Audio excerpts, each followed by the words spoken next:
নমস্কার বন্ধুরা, welcome to my channel power of universe. আজকে আমি বৃশ্চিক রাশির বার্ষিক রাশিফল সম্পর্কে বলবো। তবে ভিডিওটি শুরু করার আগে আপনাদের কাছে একটাই আমার বিনীত আবেদন যে ভিডিওটি না টেনে অবশ্যই শেষ পর্যন্ত দেখবেন। বৃশ্চিক রাশির বার্ষিক রাশিফল দেখতে গেলে প্রথমে আমি শুরু করব কেরিয়ার দিয়ে। কেরিয়ারের কথা যদি দেখতে যাই তাহলে এই মুহূর্তে যারা চাকরিজীবী রয়েছেন তাদের জন্য বলবো যে এই মুহূর্তে আপনারা চাকরি পরিবর্তন করার কথা ভাববেন না। এতে আপনাদের সমস্যা দেখা দেবে। যদি চাকরি পরিবর্তন করার কথা চিন্তা করেন তাহলে বছরের মাঝামাঝির দিকে অবশ্যই আপনারা চাকরি পরিবর্তন করতে পারেন। এতে আপনারা যথেষ্ট ভালো লাভ পাবেন এবং দেখা যাচ্ছে যে বছর শেষ হতে না হতেই হয়তো আপনাদের নতুন করে পদোন্নতিও পেয়ে যাবেন। এতে আপনাদের আর্থিক স্থিতিও অনেকটা উন্নত হবে, আয়ও অনেক বাড়বে। যারা ব্যবসায়ী আছেন, নতুন করে ব্যবসার কথা ভাবছেন, তাদেরকে বলবো বছরের শেষের দিকে আপনারা ব্যবসার কথা ভাবুন, বা নতুন ব্যবসা শুরু করতে চাইলে বছরের শেষের দিকটা শুরু করুন, কারণ এই মুহূর্তে আপনাদের কিন্তু চ্যালেঞ্জের মুখোমুখি হতে পারে। বছরের শেষের দিকে যদি আপনারা এই সিদ্ধান্ত নেন তাহলে অবশ্যই আপনারা যথেষ্ট ভালো সফলতা লাভ করবেন এবং ভালো আয় উন্নতিও হবে। তবে এই মুহূর্তে আমি বলবো এই চিন্তাভাবনা থেকে বিরত থাকাটাই শ্রেয়, এতে আপনাদের ভালো লাভ হবে। এবার বলবো বৃশ্চিক রাশির প্রেম সম্পর্কে।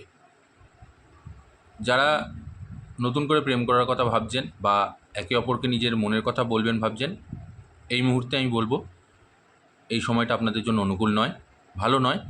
তাই এখন আপনারা নিজেদেরকে এই সিদ্ধান্ত নেওয়া থেকে বিরত রাখুন, কারণ এতে আপনাদের হয়তো সম্পর্কে চিড় ধরতে পারে। যে বন্ধুত্বপূর্ণ সম্পর্কটা রয়েছে সেটাও হয়তো ভেঙে যেতে পারে। এখনও সময় আসেনি, নিজেদেরকে কিছুটা শক্ত করুন।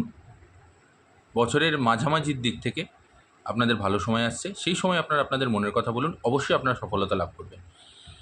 যারা প্রেম সম্পর্কের মধ্যে রয়েছেন অলরেডি, তাদের জন্য বলবো একটু সাবধানতার সাথে চলাফেরা করবেন, বা একটু সাবধানতার সাথে একে অপরের সাথে কথাবার্তা বলবেন, বুঝে শুনে কথাবার্তা বলবেন। কারণ আপনাদের কিন্তু দেখা যাচ্ছে যে প্রেমে বিচ্ছেদ হওয়ার সম্ভাবনা রয়েছে। কোনো একটা ছোটোখাটো কথাতে একে অপরের প্রতি রাগ চলে আসতে পারে, আর তাতে নিয়েই একটা বিরাট বড় ইস্যু ক্রিয়েট হয়ে যেতে পারে এবং তাতেই আপনাদের সম্পর্কে চিড় ধরে যেতে পারে। এবং এই কারণেই কিন্তু আপনাদের ওপরে একটা মানসিক চাপ, শারীরিক চাপ তো আছেই, সেই সাথে মানসিক চাপও প্রচুর পরিমাণে পড়বে। তাতে আপনারই কাজের ব্যাঘাত ঘটবে, সব দিক থেকে আপনারা নিজেদেরকে একটু নেগেটিভিটির মধ্যে জড়িয়ে ফেলবেন। তাই যতটা পারছেন বা পারবেন মাথা ঠান্ডা রেখে সিদ্ধান্ত নিন। হঠকারিতার সাথে বা রাগের বশে, জেদের বশে কোনো কথা একে অপরকে বলবেন না, এতে আপনাদের কিন্তু সমস্যা খুব বাজে রকমভাবে দেখা দেবে। এবার বলবো এই রাশির শিক্ষা সম্পর্কে। যারা শিক্ষার্থী আছেন তাদের জন্য বছরের প্রথম দিকটা যথেষ্ট দুর্বল যাবে, যথেষ্ট পরিশ্রমের মধ্যে দিয়ে যাবে। আপনারা আপনাদের মনের মতন ফল পাবেন না। তবে বছরের শেষের দিকে আপনাদের যথেষ্ট ভালো লাভ আসছে, মাঝামাঝি দিকটা ধীরে ধীরে উন্নত হবে। যারা প্রতিযোগিতামূলক পরীক্ষার জন্য নিজেদেরকে তৈরি করছেন বা বিদেশে গিয়ে পড়াশোনার কথা ভাবছেন, তাদের জন্য বছরের শেষের দিকটা খুবই সাফল্যদায়ক হবে। আপনারা আপনাদের মনের ইচ্ছা পূরণ করতে পারবেন। আপনারা যেই সিদ্ধান্তটা নিয়েছেন বিদেশে গিয়ে পড়াশোনা করব, বা আমরা উচ্চশিক্ষার জন্য যেই ধরনের প্রস্তুতি নিচ্ছেন আপনারা, সেগুলোর দিক থেকেও কিন্তু বছরের শেষের দিকে আপনাদের যথেষ্ট ভালো লাভ আসবে। তবে বছরের প্রথম এবং মাঝামাঝিটা আপনাদের যথেষ্ট দুর্বল যাবে এবং যথেষ্ট খারাপ সময় বলতে পারেন, আপনাদেরকে চ্যালেঞ্জের মুখোমুখি হতে পারে। এবার বলবো আমি বৃশ্চিক রাশির পারিবারিক সম্পর্ক নিয়ে। পারিবারিক সম্পর্ক আপনাদের যথেষ্ট ভালো থাকবে। মায়ের স্বাস্থ্য নিয়ে চিন্তার কোনো কারণ নেই। মায়ের যদি পুরনো কোনো রকম কোনো রোগ ব্যাধি থেকে থাকে সেটাও ধীরে ধীরে নির্মূল হবে। পরিবারের মধ্যে সদ্ভাব বজায় থাকবে। ভাই বোন বা দাদা দিদি যারা আছেন তাদের সবার সাথেই আপনাদের সম্পর্ক মজবুত হবে, মজবুত থাকবেও সারাটা বছর। তবে আপনার স্বাস্থ্য নিয়ে একটু চিন্তার বিষয় আছে। আপনার পেটের সমস্যা এবং সেই সাথে আপনাদের রক্তচাপ, বেসিক্যালি সেটা হাই ব্লাড প্রেশারে আপনাদের কিন্তু যথেষ্ট একটা ঝামেলার মধ্যে ফেলে দেবে। তাই সেই দিকটা খাবারের দিকে নিয়ন্ত্রণ করতে হবে।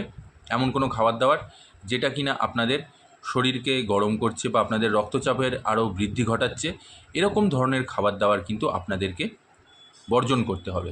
তা না হলে কিন্তু আপনাদের শরীর যথেষ্ট খারাপ হবে এবং দেখা যাচ্ছে যে আপনাদের হয়তো বিছানাতেও পড়ে যেতে হতে পারে। তাই খাবার দাবারের ওপর নিজেদেরকে কন্ট্রোল রাখবেন, এমন কোনো খাবার আপনারা খাবেন না। এছাড়া আপনাদের স্বাস্থ্য যথেষ্ট ভালো থাকবে।